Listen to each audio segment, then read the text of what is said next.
Parenting is difficult enough when you're just managing your first child.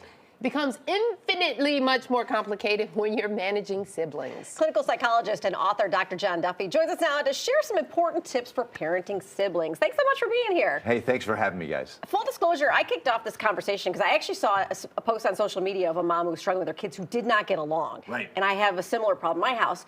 And I have twins and an older boy, and there is constant fighting, and I find one's lying, and I get at a loss. How do you even start parenting this? Our inclination is often to try to play referee, right? Yes. Figure out like, okay, what's going on between you guys?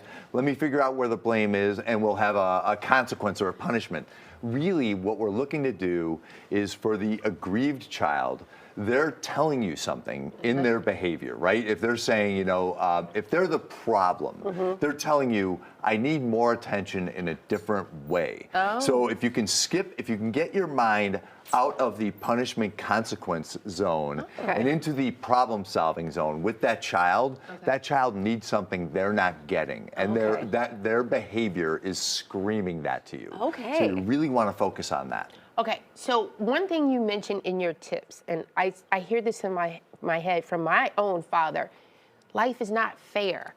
So don't even start trying to teach your kids about fairness. Yes, and life is less fair in siblingship than it is in anywhere else in life, right? Because every kid has a different set of needs, and parents are pretty good at discerning, like, this one child needs a ton of time from us, right? Yes. This other one is really independent and can go about on her own, and she is perfectly fine. And so parents have to trust their own instincts to adapt child to child. But the minute they get into the fairness argument, they've lost. And now all we're doing is managing conflict, and that is not useful. Well, because I have a kid who always is like, you always are yelling at me, you're never yelling at this one. I'm like, well, this one's not doing anything wrong. Right. So then what do I tell this one? Right.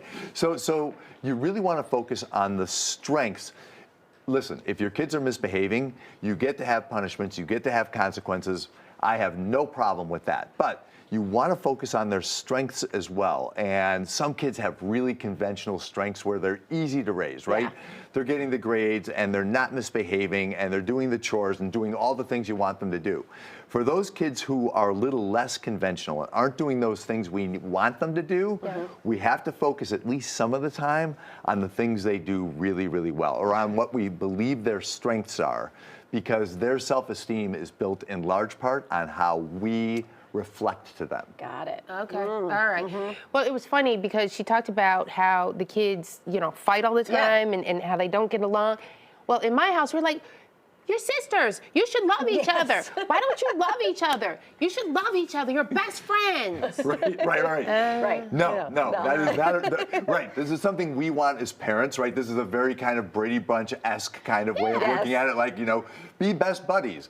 This is not important. Really, to kids, what we really want to do is recognize this is their first social interaction. Okay. So this is where trial and error is going to happen, and there's going to be some error, right? They're going to stumble a lot of the time, but let them go through that. Let them go through that process, because this is going to set the tone for their relationships together going forward and their relationships with other people going forward. So these are perfect test relationships.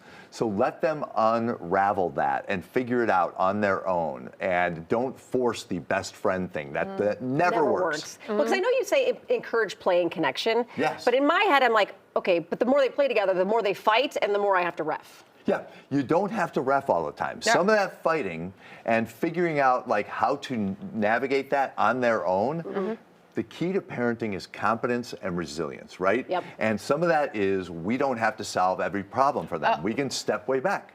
Okay, so like when they're rolling around on the ground, like, because my girls will come to blows.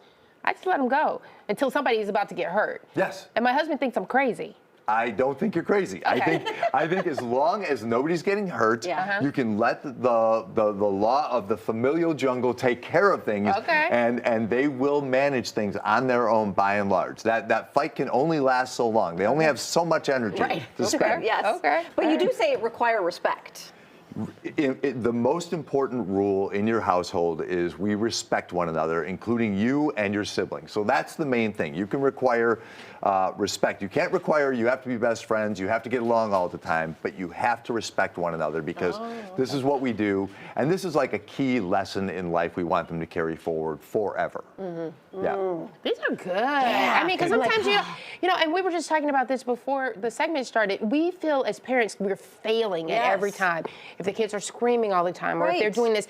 And a lot of this is, like you said, trial and error. Yes, and normal. I mean, one thing, my message for parents when I'm talking to groups of them is almost always, hey, chances are, if your kids are alive and breathing after this pandemic and all this other stuff, and they're making it to school and making it through the day, you're doing perfectly well. Okay. You know, so don't judge yourself. You're doing your best, and the fact that you're watching this segment right now suggests you're trying to be a better parent all the time. Oh my goodness. How do you stop them from tattling, though, in 15 seconds? Tattling? Yeah. This is another rule. This is about respect.